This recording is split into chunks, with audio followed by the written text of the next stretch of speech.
حضرت عمران بن حسین رضی اللہ تعالیٰ عنہ بیان کرتے ہیں، رسول اللہ صلی اللہ علیہ وسلم نے فرمایا، حیا خیر ہی لاتی ہے۔ ایک روایت میں ہے، حیا تو سراپا خیر ہے۔ مشکات المصابیح حدیث نمبر 5071۔ حضرت ابن مسعود رضی اللہ تعالیٰ عنہ بیان کرتے ہیں، رسول اللہ صلی اللہ علیہ وسلم نے فرمایا، لوگوں نے سابقہ انبیاء کے کلام سے جو پایا ہے اس میں یہ مقولہ بھی ہے کہ جب تو حیا نہیں کرتا تو پھر جو چاہے سو کر۔ مشکات المصابیح حدیث نمبر 5072۔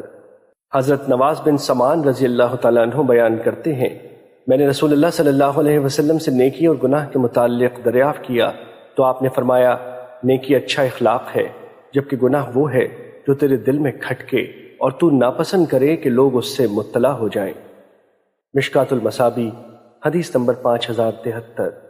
حضرت عبداللہ بن عمرو رضی اللہ تعالیٰ عنہ بیان کرتے ہیں، رسول اللہ صلی اللہ علیہ وسلم نے فرمایا، تم میں مجھے سب سے زیادہ محبوب شخص وہ ہے جو تم میں اخلاق میں سب سے زیادہ اچھا ہے۔ مشکات المصابیح حدیث نمبر 5074۔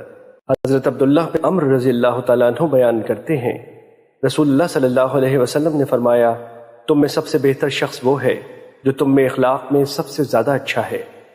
مشکات المصابیح حدیث نمبر 5075۔ حضرت عائشہ رضی اللہ تعالیٰ عنہ بیان کرتی ہیں، نبی صلی اللہ علیہ وسلم نے فرمایا، جس شخص کو نرمی سے اس کا حصہ دیا گیا تو اسے دنیا و آخرت کی بھلائی سے اس کا حصہ دیا گیا، اور جو شخص نرمی سے اپنے حصے سے محروم کر دیا گیا تو وہ دنیا و آخرت میں اپنے حصے کی بھلائی سے محروم کر دیا گیا۔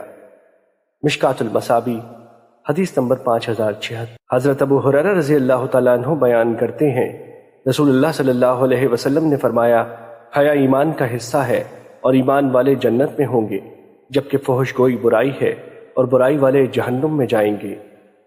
مشکات المصابیح حدیث نمبر 5077۔